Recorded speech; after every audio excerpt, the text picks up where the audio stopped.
When it comes to earning money as a musician, as a creative, there's many different ways to go about it and many different paths that people take. I'm going to show you guys a few avenues I've used to earn income as a musician. But before I do that, I want to break down a little bit on how I actually decide these days whether an opportunity is worth taking or is going to be more hassle than it's worth. Your criteria is probably going to look different to mine.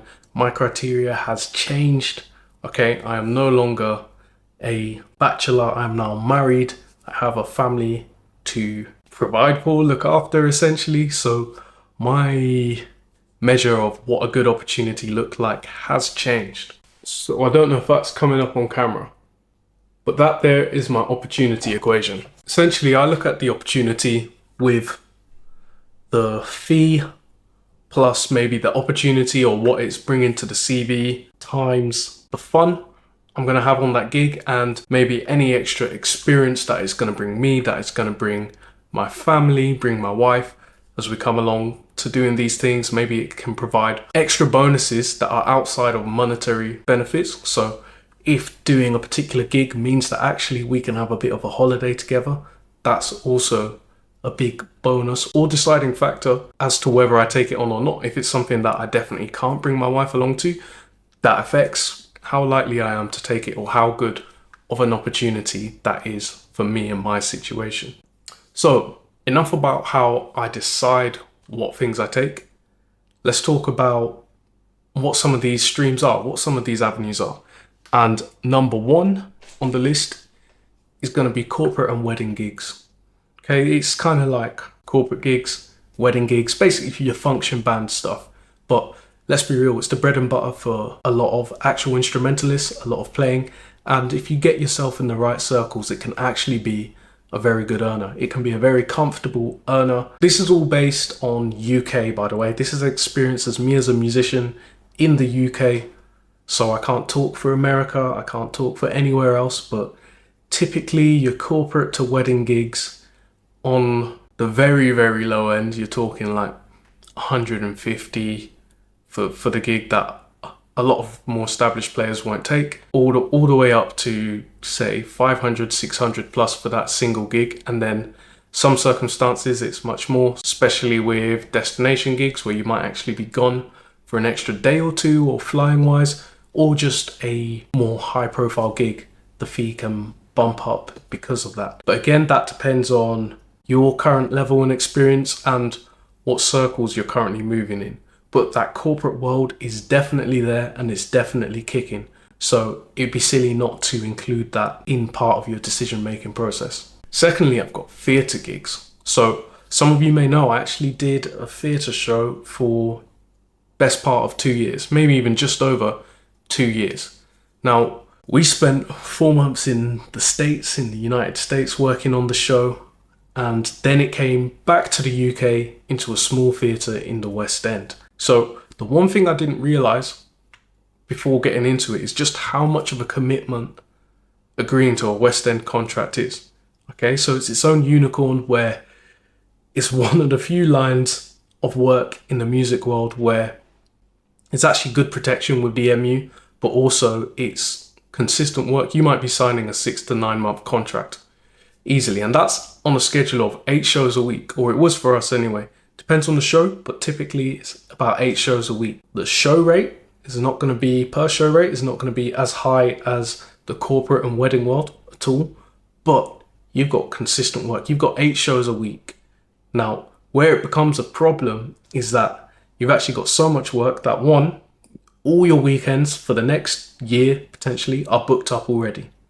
If you want that time off, you have to get your own dep in, you have to schedule a dep, and you can never fully, or I couldn't anyway, fully switch off when I had a dep on or had a dep scheduled to be on, because if anything happens to them, if they get sick, if they get injured, if they just don't turn up or they're late, you're going to be the person getting the phone call and you're going to be responsible for sorting that problem. So I found it was just an impossible task to ever fully recover and take time off and feel rested off the back of it. So it's definitely a big commitment. I think having a chair is the ideal job if you want to live in London or you're just happy to travel into Central on a daily basis and you're very comfortable doing the same thing again and again. So we must have done over 600 shows during my time on that show. That was Choir of Man. It's currently still in West End as of the time of recording this. And when I moved on, I actually gave it to my dep to take over. So that brings me on to the second half, depping. So depping, you kind of get the best of both worlds or the worst of both worlds, depending on how you look at it. So you get the same gig fee, so you might be taking a lower gig fee, but one, it's in town. It's normally an earlier finish than your corporate gigs, than your wedding gigs. And once you get established in that circle of musicians and you do a couple shows where it goes really well and they trust you and the team likes having you on board, it's very easy to get the calls in, because Western musicians will be looking to get as much time off as possible to break up the cycle. It's a very monotonous job and it gets boring very quickly. As someone that's had a chair myself, anyone looking to get into West End, there are a few things more comforting than knowing you've got a reliable dep who can play the tunes. No one really notices that they're a dep, and actually you can just rely that they're going to turn up on time and they're going to play it, and you can take your mind off the show when you're off it.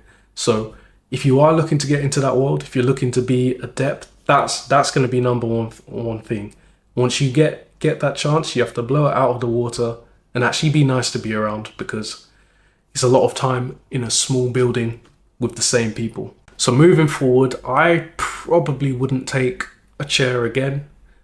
I would potentially do a show for a small stint, maybe like a couple months, but more than that, it's not for me. I did it for 2 years, and yeah, I never thought I could probably do it for 6 months initially, and it just kept getting extended. And here's the trap with gigs like West End, and cruise ship kind of falls into this territory as well, but in a bit more of an extreme way, is that it's so easy to get locked into that one thing you're doing and become dependent on it. And you stop doing all the other stuff to get the other work and be around the other musicians, because you're always working when everything else is going on. Unless you take time off, which means paying someone else to be there, you're always going to be working when something else is going on. So when that show stops, for whatever reason, if the show gets pulled, or they get in a new MD and the MD brings in a new band, again, it can happen, and some of these things do happen. You know, if you've not been keeping your network and audiences strong, you may struggle off the back of that to keep up. So stream number 3 is I currently teach bass at one of the music universities, one of the popular music schools. So that normally at the moment, that's about a day or two a week. Anyone who's done private lessons understands that it's nice to be able to have a day of teaching that's at a high level with people that only want to be there. So one of the issues that I had with private teaching was that you'd end up with a lot of students who weren't passionate about playing, and they were just there because their parents put them into lessons. And that becomes frustrating because they don't practice, they don't engage in the way that someone who's genuinely interested in it would. And that then becomes a waste of both your time, regardless of the money you get paid for it. And this is what I explain to parents as well, is that you don't want a teacher that's only there for the hourly rate or the lesson rate, because you want someone that's actually passionate about making sure you're getting better as a player. But yeah, the lecture stuff is great because it's very consistent. It's employment, so it's good from a credit standpoint.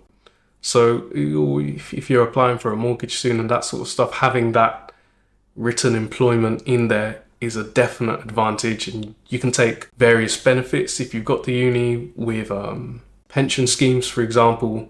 It's all of those sorts of things. It's nice to have a kind of more typical income source, but at the same time, I have the flexibility where if I need cover, I can message and get other tutors that are trained up and in the system, in the uni system, to cover for me. If, say, for whatever reason, I've got a week down in London, or I'm abroad for a couple of days. My 4th stream is one of my favorite streams. Now, it's a side that a lot of people don't talk about, mostly because they're not aware of it or they have no clue at all how to get into it. And that is the film and commercial world. So being a featured musician in film or TV. So this could be ads, it could be Netflix series, Apple TV series, it could be big films. How it works is essentially, we've all watched the films with actors that very clearly can't play the instrument that they've been told to play. And what's happened is you've now got a few agencies that have stepped up to book actual musicians who would be happy to be in that sort of acting world, but in their craft. And if you go in the right places, the right agencies, you get it validated through the MU. So a good agency will always make sure you're on at least MU contracts following the MU guidelines, and you'll get your royalties through with that. The catch is with the film and commercial world is that the work is very hard to come by. Even if you get on board with an agency, there's no guarantee of work, there's no guarantee of how often it will happen. And often when the work comes in, it's often last minute and it often changes a lot. So if you have a very rigid schedule with other bits of work that you're doing the film work as a featured musician is a lot harder to accept. But when the opportunities come through, there's great stuff. I used to work as a casting assistant for a particular agency that I won't name now because their books are rammed at the moment, but should the time come, people always know that I still get calls for very odd and specific musician requests where they can't find someone. I'll often get a call or an email being like, do I know anyone in X position, X demographic to be available? The last one that came through to me was actually for a drummer to be available for 2 weeks. Weather would have been great, and it was there are NDAs, but there was a booking for about 2 weeks in a Greek Mediterranean island, and that was going to be about £350 UK pounds a day.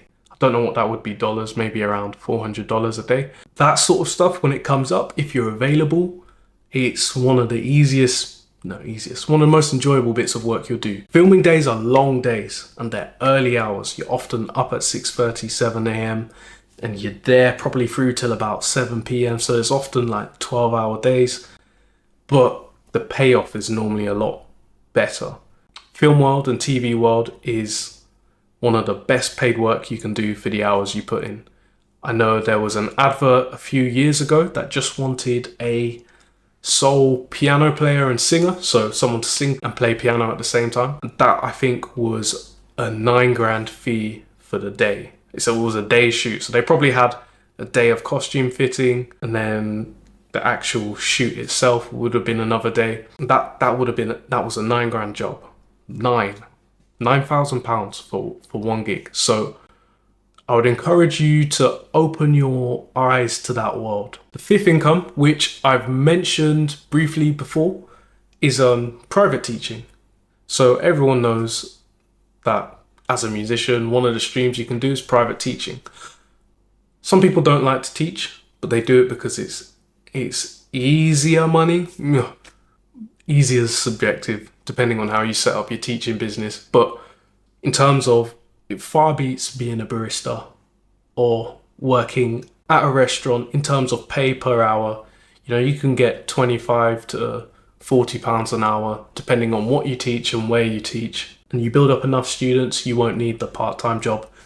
Issues with it are students can be flaky. They will waste your time at some point. You don't know how long they're going to stay for. And depending on the market of people you serve, whenever things go bad, so say another incident happens and we all can't work anymore for a period of time, music lessons typically are the first thing that gets cut. It's worked both ways. Some online provisions shot up during our last incident. Guitar sales went through the roof, but a lot of people were then doing online courses. So another stream of income can be online courses, but that's a lot harder to build and it's a lot harder to make reliable. But yeah, do the maths. I love doing the numbers because numbers make sense. If let's say you were charging £25 per lesson, that's an achievable number for even, I'd say, students, really and truly, like degree students, or you're good at your instrument and you want to start going into teaching lessons, like private lessons. £25 per lesson If you had 5 lessons a week, that's £125 per week or £500 a month. It's not a lot, really and truly. But let's say you had 10 lessons a week. Cool, now you're earning £1,000 a month, and that's covering your rent in most places. You scale that up to 15 to 20, and there you go. Cool, there's your £2,000 a month, 20 lessons a week. I wouldn't do it like that. I would say if you're doing the in-person stuff, you'd probably better off doing small groups. So then rather than having one lesson at £25, wait for your next student to come, I would probably say sell it at £20 per lesson and have 4 to 5 students in that one class. And then you're earning £80 to £100 an hour instead of the 25. And then you could do that. So what would that be? 5 students in a class, £100 an hour, 5 classes a week, you got your £500 a week for 5 hours. That just makes a lot more sense to me. How I do private lessons now as well, I charge based on a goal. I only work with people who have a goal for their playing. For example, if someone's like in their last year of GCSEs or A-levels and they're applying for colleges, maybe we're doing exam prep. Cool. We'll work out how far off they are, what we need to put in, and I'll value price it based on that and the value that it is for them getting to that point. And then I'll often do a flat fee. At the moment, it's £3,000 to £5,000, where I'll just say, you pay me that and I'll teach you. I'll just teach you, depending on where they're already at. And then you don't have to worry about it again. I'll always be there to teach you the lessons. Can't remember what number we're at now, but the next stream is remote recording. So I've actually done less of this recently, but over COVID, did a lot more of it. I'm a bassist by trade, so recording for people's projects, whether it's songwriting, well, it's mostly songs for artists, but then I've also done a little bits for people's commercial products, and they just want a bass line, so I can literally sit at home, do the recording, and send it off. Depending on what it is, you either pay upfront fee and you sign away your rights to that bass line. That sometimes works. You got to decide what works for you there. I would either charge a bigger, just one-off fee, or smaller fee plus percentage. And, you have to weigh up who you're working with at the time to see whether it makes more sense for you to always have a percentage. But whatever you choose to do, have it in writing and be aware that there are royalties attached to your recordings. But the streaming world is a crazy place right now, so that would more become an issue if their music gets used for commercial projects or just does happen to get 50 million streams on Spotify, because it doesn't pay the way it used to. Lastly, I would say use what you're good at. And by that I mean, do you have any skills, hobbies, passions that you do anyway, you do for fun, or you're just good at, that you can use to earn your income and pay your rent, so you've actually got the mental space to actually think about your creative side rather than worrying about being able to pay rent. It might even be, maybe you're a stripy lawnmower person. You like putting the stripes in the lawn. You can probably earn more at that than you can with a part-time retail job. Or you can do both and just double down on your income. I think one of the hardest things I've found is getting the income for daytime hours when I'm normally gigging. So normally I'm gigging in the evenings and working in the evenings and weekends. So now it's like, cool, how do I shift more of my time, earning time and earning potential time, into the daytime hours when everyone else is busy and working, so that I can reclaim back some of my evenings and weekends. Wouldn't have been as much of an issue for me before, but now being married, having a wife, date night's got to go somewhere and we got to spend the time. So for me, this actually ended up being content creation and list building for businesses. So I actually did I did a fair bit of work helping small businesses to grow their email lists, grow their Facebook audiences, and I used to write a lot of email copy and strategy for growing those email lists, coming up with great offers for those businesses to then actually have people in a place where they can continually market to, rather than have their posts only be shown to 10% of their audience. Now, that's something that I happen to do that works for me. I've not done it for a while because I got so busy with the live side, but I used to take on clients for about £600-700 a month, and I'd just write emails for them and build a couple strategies for their email list to grow. And that was a lot. It wasn't a lot of hours from my side. I'd normally sit down for a day and get essentially the emails done for the month. So it was normally about a day's work and I'd get the payout, but that's because I was providing a lot more value to the business. Like, they were getting paid more off the back of having that email list and the strategy in place and the emails ready to go. Basically, they were getting more business coming in than it was costing to keep me at the time.